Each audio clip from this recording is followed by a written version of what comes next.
Hey babe, did you know that using a great alternative light source doesn't cost $1 billion or look like a suitcase anymore? Well, surely that's not true, but if you can give me more information, I'll be inclined to believe you. Well, now you can get a pocket-sized blacklight from Taction USA that works just as well as a large ALS, an alternative light source. It works so well, you'll never go back to any other ALS. It's lightweight and literally fits in your pocket. Made out of aluminum, so it's durable, it will last you a lifetime. You can find the professional blacklight at TactionUSA.com for $29.99. Ships quickly, and your order comes from Taction USA's Amazon store, so it's easy to order. Taction USA is run by law enforcement for law enforcement. You should check it out today and get yours. Get yours right now, today, at TactionUSA.com. Welcome to Crossing the Tape, a true crime podcast. I'm Hillary. I'm Brendan. And welcome to the second part of the John George Haigh story. The acid vampire of Crawley. So sign the crime scene log. And join us for part 2. Now, as you may recall, our boy John George Haigh was raised in a kind of a funky upbringing. Nothing too wild in terms of serial killers. It's not like he was horribly abused. He was just kind of lonely and had a very religious life and nightmares sheltered because of it. And he was a pianist. So always be wary of the pianist. I like to play the piano. I know. That doesn't say anything about you. Don't spread rumors. So, John had not many prospects growing up, but after losing a job to a theft, he decided to try his hand at fraud and con. Officially. And that didn't work too well for him after some prison time and a failed marriage. But he got in good with some wealthy folks by the names of the McSwans. And the McSwans were kind enough to tell him, "We have so much money, you just wouldn't believe it." And after learning a lot about sulfuric acid in prison, he decided to kill the youngest McSwan, dissolve his body in acid, and then do the same to his parents when they came around, wondering where their child was. So now, with 3 people dead by blunt force trauma to the head and chemical dismemberment in acid. Yeah, I guess that would be the words. Chemical disincorporation, I think, is the phrase Walter White used. Oh, I don't remember. He got his hands on their fortune, making a little over $250,000 in modern U.S. currency. Which was quite a bit for the 40s. Well, 8,000 euro. Yeah. But yeah, in today's money, we're talking 270 grand. That's a lot now. Yeah. And then that was quite a bit of money. And so he became a gambling man and had burned up all that money by about the summer of 1947. So John Haigh, now broke as a joke and just lousy with sulfuric acid, decided it was in his best interest to find some more wealthy people to goopify and take their cash. Because it worked so well the first 3 times. Right. He even got to live in the McSwan Manor for a while William was off in Scotland, so to speak. Right. So who are his next victims? So next, he meets the Hendersons. They were selling a house, and he pretended to be interested in that home and wanted to see it. Probably didn't have the money. I'm sure he didn't. So after he met them, Rose and Archibald Henderson, learned a little bit about him. Charmed him. Right, and he, threw it out there that he plays the piano. So they invited him to play the piano at a housewarming party. Like I said, those pianists. While there, he stole Mr. Henderson's revolver. And around that time, John had decided to rent another workshop. And this one, I don't know if he didn't notice until later, but it didn't have a floor drain, which is something he needs. Critical mistake when you're pouring acid and dissolved bodies. Right. You need a floor drain. But he moved over to Leopold Road in Crawley. And he moved all his disposing supplies there. Yes, plenty of it. Pay no attention to the guy moving drums of acid into the basement. Now, what did he tell people? You know, like I never read anything. Like what was his? It had to be metalworking, I suppose, but that much. It was the prison tin workshop. But yeah, he's not walking around offering, that he can do all these blacksmithing and metalworking and fabrication. He's just, I just do that. That's why I get several gallons delivered to me a week. Yeah. And a lot of the money that he's picked up, he's just turning around and spending it on acid. I don't know how expensive this stuff is. I don't know. But it doesn't seem like it would be lucrative. Yeah, I don't imagine it's cheap. No. So you got it. More acid, more problems. That's what I say. You need more acid to get rid of the rich people, to steal their money, and you need the money to get more acid. Yeah, it doesn't sound like a good loop to be stuck in. No, it's a terrible cycle. So, in February of 1948, he drove Mr. Henderson to his shop to show him an invention. Yes, because he's quite crafty with the metal. So, he wanted to show off his so-called invention. Once he got him there, he shot Mr. Henderson with his own revolver. And then John was able to lure Mrs. Henderson to the same shop, saying her husband had fallen ill and was unwell and she needed to come see him. Yeah, you'll need to come visit the doctor in my basement. Yeah. Never a sentence you want to hear. So then, of course, John shot her too, and he, of course, disposed of them in the acid bath. And then he went so far as to forge letters selling all of their possessions for £8,000. However, he decided to keep their dog in their car. Well, he had a penchant for fast cars and fancy things and dogs. So, yeah, and apparently a little dog. But I didn't see what kind of dog it was. I didn't see a make or model of the dog. I imagine it being small, like It's English, so it's probably a Yorkshire Terrier. I said we weren't going to do voices. Yep. Yeah, so he kept their dog. Came into another about €8,000. Right. So again, another $250,000 or so in today's money. But he had to dispose of them outside, which isn't ideal because remember that workshop did not have a drain. Critical error. I mean, you need the drain, and I couldn't find any reason why he moved. From the one workshop. Didn't either. Maybe this one was closer to London, and he wanted to be a socialite. Well, he didn't have money. There's that floor drain surcharge. There's a drain, so it costs, Yeah, that's an extra $100 a month. Well, after the Hendersons, he was once more quite well-to-do, or at least for a little bit. For a bit.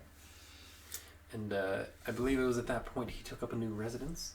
He did, into the Onslow Court Hotel. And and while there, he met a widow named Olive Durand-Deacon. Please, Olive Henrietta Olivia Robarts Durand-Deacon. All right. The 9th Esquire. She was a 69-year-old lady who had an aspiration to invent fake fingernails. Way ahead of her time. Yes. So she became an acquaintance with Haigh and mentioned to him at one time that she wanted to make these fake fingernails. I have very much money and a good idea, and all he heard was the money part. Yeah, and thinking that he could help her further her idea, she accepted his invitation to accompany him to his workshop. Many inventions in the basement. So if somebody asks you to go to their workshop and you have a little bit of a gut feeling that it's not a good thing, probably don't go to that workshop. Yeah, these business meetings should not be conducted in the basement workshop until you've seen their portfolio. Yeah, do it via Zoom. See if they have a workshop. Yeah. I mean, what's he going to say? Oh, I once tried to show an invention to a doctor and he fell ill. Red flag. Right. So once they were at the workshop, he shot her in the head. So he's getting better. No more bludgeon over the head. No. That's nonsense. But just shoot them in the face with a gun. Well, and the only thing, but he's shot him in the back of the head. Well, like naturally. execution style. The So- invention's over there. So, but it's interesting that, to me, it kind of shows also, I don't know if it's an improvement on his skills or it shows that he's lazy. Because now he just has a gun. I guess he And- figures look, he's hoisting a person into a barrel, True. and then he's got to pour gallon after gallon after Right. gallon. Even if the acid comes in like a 10-gallon drum, you got to lift that thing. Right. If you've ever lifted a 5-gallon water jug, That's why I don't lift them. He does. that's right, and they're heavy. So if he's I'm gonna small. if he's gonna exert all that force, heaving the body and dumping the acid, Then I guess and then having to dump out the 40-gallon drum. that's true. He's not You exuding might as as well much. just take the easy route. You don't want to have to whack him over the head and wear yourself out.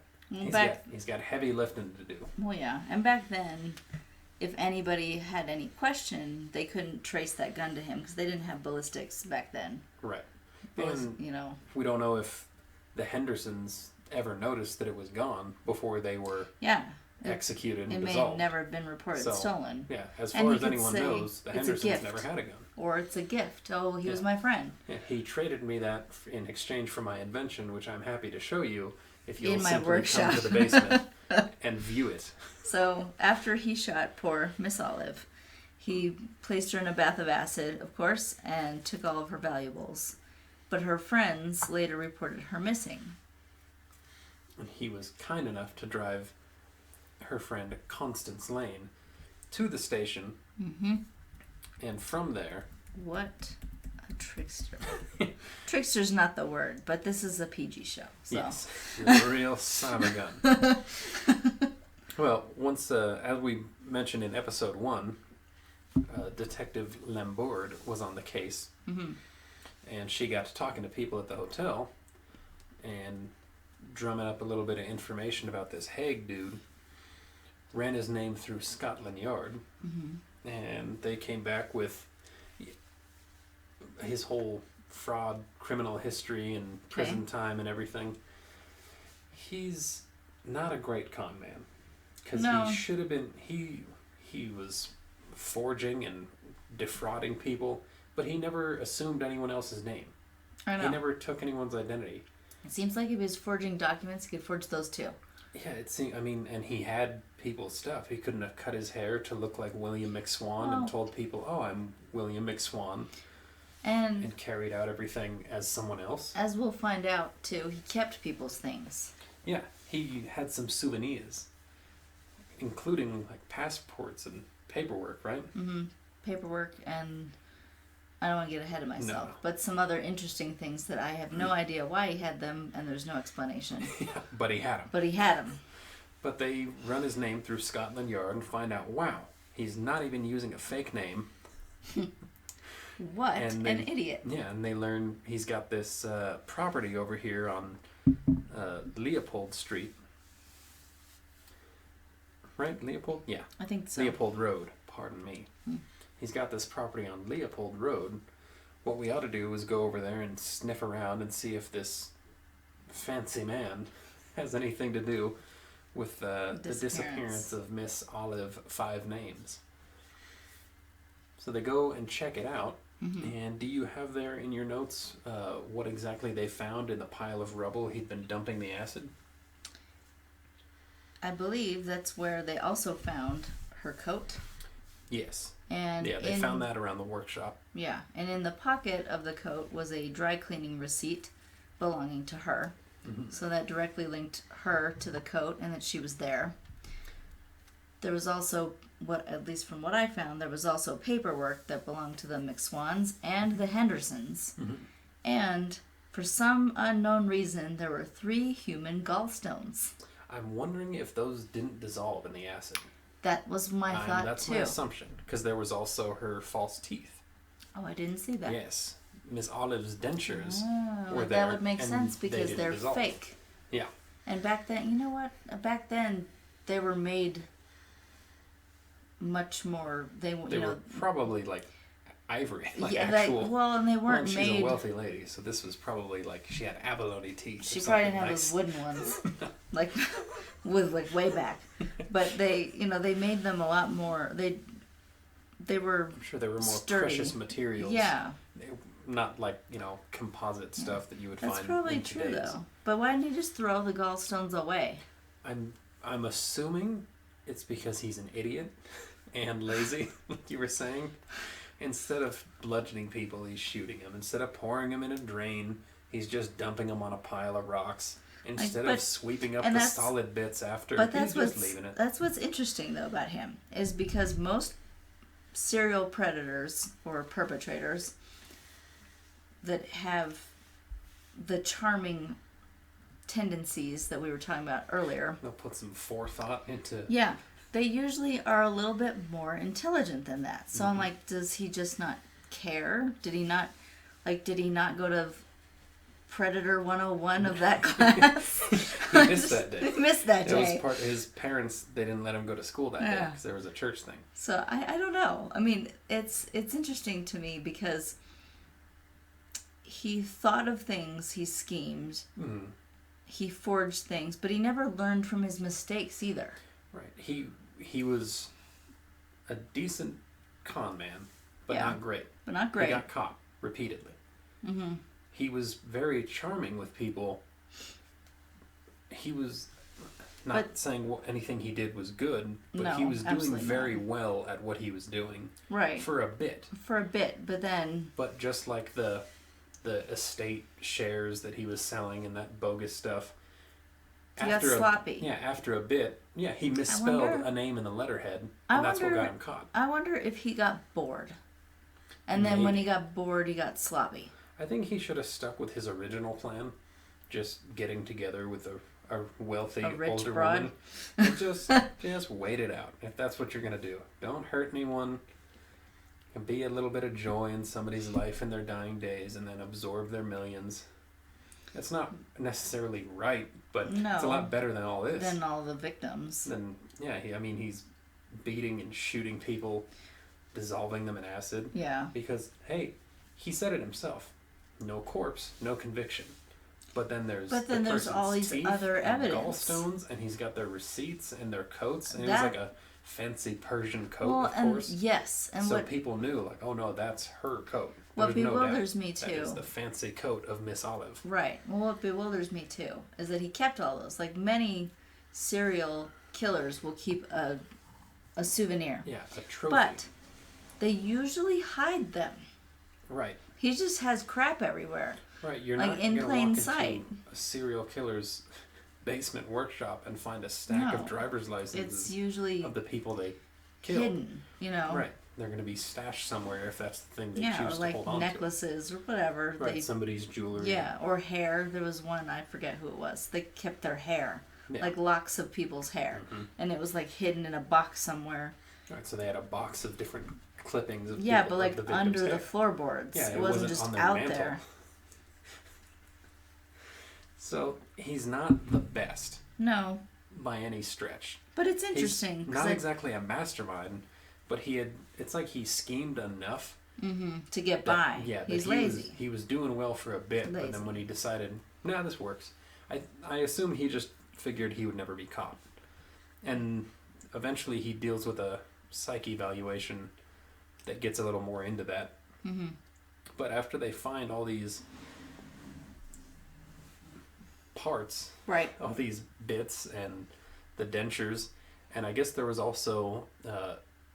due to Miss Olive's weight, there was in that like 28 pounds of human fat. Oh yeah, I did read that. Was still somewhat intact that they found. Yeah. So he didn't give her long enough to dissolve. Mm-hmm. He didn't factor in her weight. Again, lazy. Yeah. A mouse takes a half hour. That lady will probably take like 45 minutes. And he jumped the gun in dumping out the remains. Right. Again, just didn't think... Like, nobody's going to come looking at me.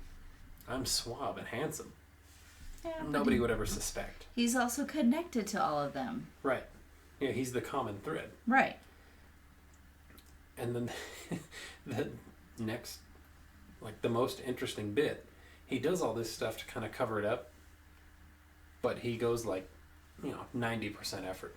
Right. But then when he's caught, he just gave it all up immediately. He just, whatever. Did you see that he confessed to other murders? Yeah, I'll get into that. So, Haigh made a few comments once he was arrested, which was soon after they dug through his workshop and found all that. He made some comments that indicated he might be insane, or at least would like for people to believe he was insane. I think it was a ruse. Oh, I believe. Hey, I'm insane. It's a fallback. It's a lazy way out. We'll get neck deep, so to speak, in this ruse.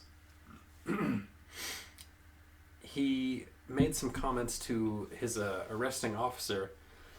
Say, what are the odds of getting released from Broadmoor Psychiatric Hospital? Because he knew prison would be either a life sentence or the death penalty. Right. But perhaps if he went to Broadmoor, he could undergo treatment for a bit, pretend he was, reformed and better off, and then just go about his life. Well, after his arrest, he was brought in for questioning, and Haigh confessed to everything, even claiming to have killed an additional 3 people that police weren't aware of. And that claim was never substantiated, and eventually they figured that was probably just another ploy to prove his insanity. He gave the names of a few people, he just gave random names and age. I found there was a guy named Max over here, and then a young girl and a woman, but he didn't say anything else. Yeah, and he was from, Essex, and she was from here, and so on.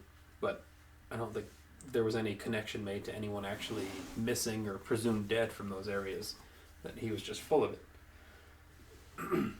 His defense attorney would later argue that no sane person would commit these crimes, let alone confess to them after the fact. So he must be insane. Well, along with his confessions, Haigh had one more stunning revelation that shook all of London to its very core. John George Haigh was not a mortal man, but he was in fact a vampire. Yes. Haigh insisted his crimes were not for financial gain, simply to quench his insatiable thirst for blood. That doesn't make any sense with that acid. And where's the blood? Well, prior to the acid bath, he would cut the victim's neck, allow their blood to drain into a mug, and guzzle the blood down like a cup of English tea. I really doubt he did that. He's full of rubbish. Very good. I'm sorry. He's full of rubbish. His story can go straight in the bin. Naturally, though, the newspapers ate this story up and emphasized the vampire aspect of the story rather than the swindler murders 6 wealthy people for their money aspect. And one newspaper, in exchange for giving an exclusive interview, they paid for his attorney. Idiots. Which is amazing. They said, if you can tell us all about this vampire business and we'll put it on the front page tomorrow, we will pay for your attorney. And that's a bit gross. Let me interject. That and it gets is worse. the epitome of yellow journalism. Now, that's a term with journalism that's trash. So tabloids, all that kind of thing. It's trash journalism. That is the epitome of it. Yeah, the guy is an accused serial murderer. Yeah, of 6 people. Of 6 poor, innocent people. Oh, well, they weren't poor. But 6 well-off, well-known people. I was going to say unfortunate, but that didn't They had quite the fortune. They were innocent people. Yes, they did nothing wrong as far as we know. They didn't deserve anything. They just had money. That was their only sin, apparently. They didn't deserve any demise of such. But this reputable newspaper decided, hey man, tell us all about how you drank their blood. We'll sell 1 million papers, and we'll pay for your attorney. That's crazy. Gets worse. The Daily Mirror, which I believe is still around today. I think so. Pretty sure. So apparently this didn't shut them down.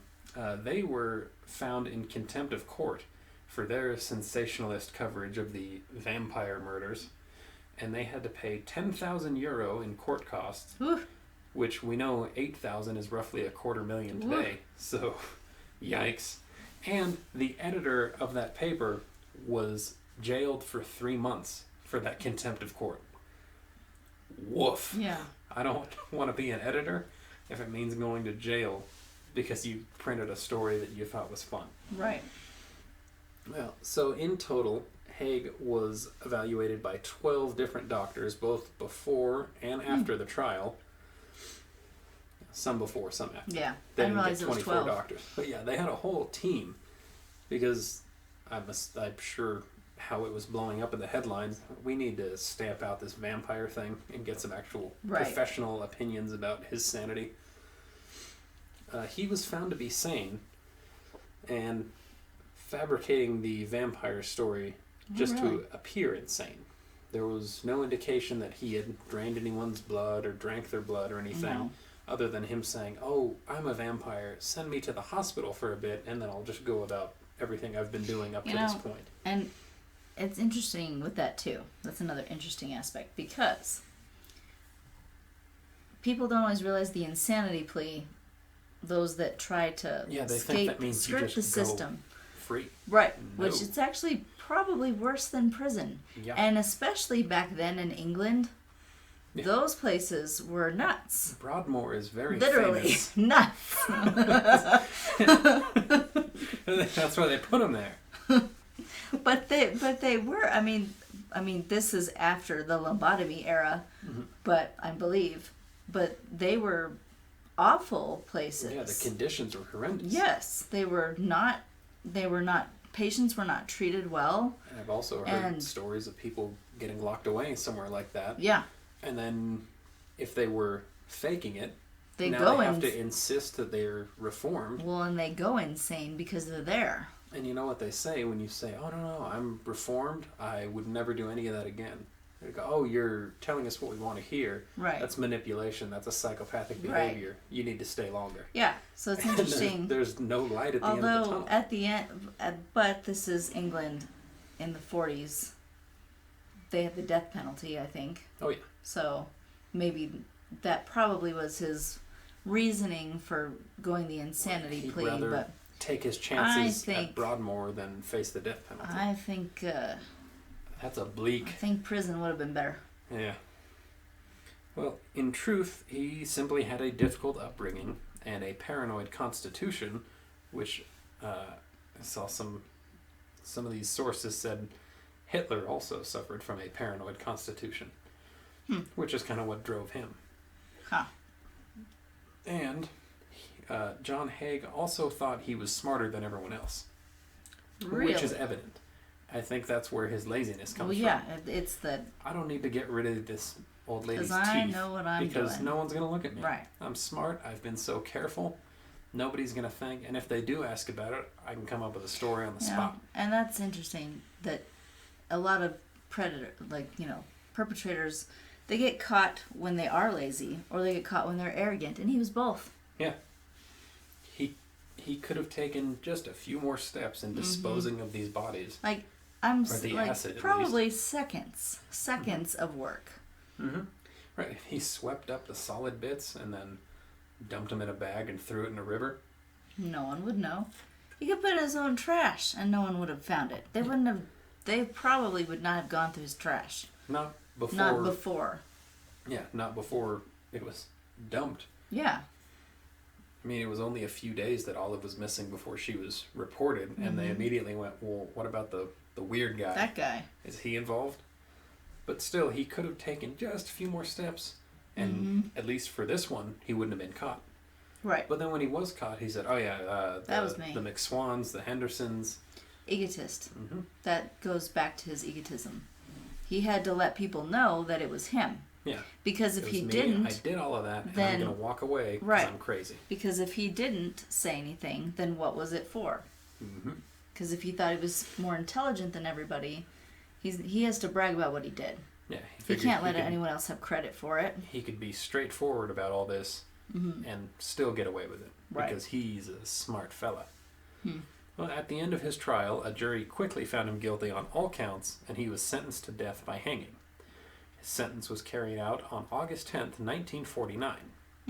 But just prior to his execution, because he's smarter than everyone else, Haigh requested a trial run to ensure that his weight was properly accounted for by the executioner, because he didn't want any mishaps. Oh yeah, it's fantastic.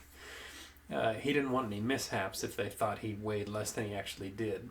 What would be the mishap? He believed that it would be easy to miscalculate his weight because he had such a sprightly walk. What? Yeah, which would make him appear lighter than he actually was. So he wanted to make sure that things were weighted properly and that when he was hanged, his neck would actually be broken. Your gait has nothing to do with your weight. Well, weight rhymes. I mean, it may to an extent, but not what he's talking about. Not in that regard. Well, the judge reassured him that no such trial run was necessary, and the executioner was very experienced, and he was sure John Haigh would die. Snap his neck. Don't worry. Fear not. This guy's really good. He's going to kill you. No problem. And so it happened. He was hanged on August 10th of 1949 after having that last request denied, no matter how sprightly his walk. Well. And there ends the tale of the acid bath vampire that wasn't actually a vampire. Mm-hmm.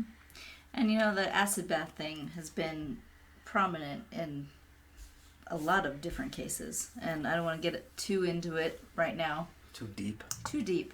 But in recent years, there was one in the UK also. Oh. Yeah, that it was a man who found somebody on Grindr for a date and ended up killing them and putting them in acid and eating them.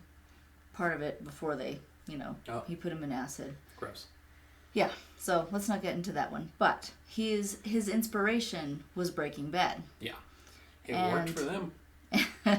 Yeah, because, it's TV. So it's got to be real, right? And then in 1897, prior to John Haigh, there was a man known as the Sausage King of Chicago. Hello. And Ed Froman. No. Oh. Adolf Ludgert. And really? A guy with the name Ludgert is a sausage magnate? Yeah. But he apparently killed people, put them in acid. And then in 2009, there was another guy named Santiago Lopez, the pozole maker. And that sounds gross. Yeah, he did the same thing. And another one in 2009 in Germany was referred to as the House of Horror. And even I didn't want to read the rest. Oh, boy. So it was pretty gross. Yeah. My point is saying that it's something that's prevalent. And I think sometimes it's sensationalized with television. And sadly, it shouldn't be. And I don't think it was ever confirmed that John Haigh knew of him. But during the time he was in prison and experimenting with sulfuric acid, there was a Frenchman who was caught after running insurance scams on sick elderly people, having a friend pose as a healthy person under their name, getting a big life insurance policy, and then when the person died or went missing or whatever, he would collect. But he eventually killed his partner and dissolved him in acid and was caught for that. But again, John Haigh thought he was smarter than everyone else. Yeah. Many theorized that he was aware of that trial and thought, oh, well, I could do the same thing. Yeah, but with better. the scams and all, just better because I'm such a smart dude. And I'm a smart vampire. Yeah, I am the vampire of wisdom. Yeah. And then he was hanged to death, and they properly accounted for his weight, despite his sprightly walk. Despite his gait. He's so chipper. I wonder if that's what that was the description. He's a chipper man. He's positive. Was it because he had a spring in his step, a literal spring? The word he used to the judge was, I have a very sprightly walk. So they might think I'm only 150 pounds, where really I'm 180. I'm just light on my feet. Wow. And that's nonsense. It is complete nonsense. But I wonder if that was his last-ditch effort, maybe like an escape attempt. That's what I was thinking Like, when oh, you here, said that. put the rope on me, and then he was going to try to I run or something. I hadn't read that, and so I was thinking, I wonder if that's his escape attempt. You know, they're going to try something. And then he's going to either attack the guard or try to slip loose, and, you know. And honestly, given everything he did, the judge probably just thought, dude, even if they break your neck halfway, we'll just crank it up and try it again. Don't worry. We'll finish because you're a monster. Tomorrow. Fear not. Yeah. It bewilders me that there is such a prominence in that kind of, you know, desecration of a human being. It's... I guess a lot of people buy into the no body, no crime. Yeah, but it's a whole level of messed up. I mean, people have been found guilty for making another person disappear. True. Even without the person being found. Yeah, but that's very hard. It's rare. It's very hard to prove. But no body, no crime is only usually true. Yeah. But if there's evidence that you did it, it doesn't then matter it's if the not body's gonna not matter. there. Yeah.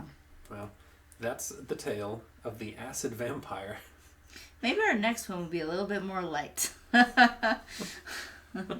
Maybe someone who's on acid, not using acid. Yeah, they'll have an even more sprightly gait. Yeah. Their feet don't even touch the ground. Yeah, not if they're on acid. Don't do drugs. Don't ever. We appreciate you joining us. Thank you. Please come back next time and sign the crime scene log on your way out. Stay safe. One last thing before you go. We got a few questions for you. Are you interested in learning more about investigation? Are you interested in becoming a private investigator or a security professional? Take a look at the courses the National Investigative Training Academy, also known as NITA, N-I-T-A.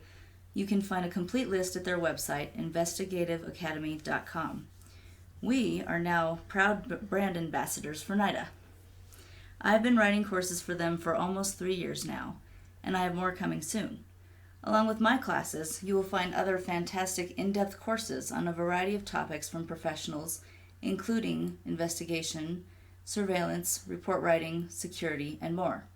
When you sign up at investigativeacademy.com, make sure you mention you heard about them from Brendan and Hillary on the Crossing the Tape podcast. If you need more info, check out links and a special code on our Podbean website and on our YouTube channel by simply searching Crossing the Tape.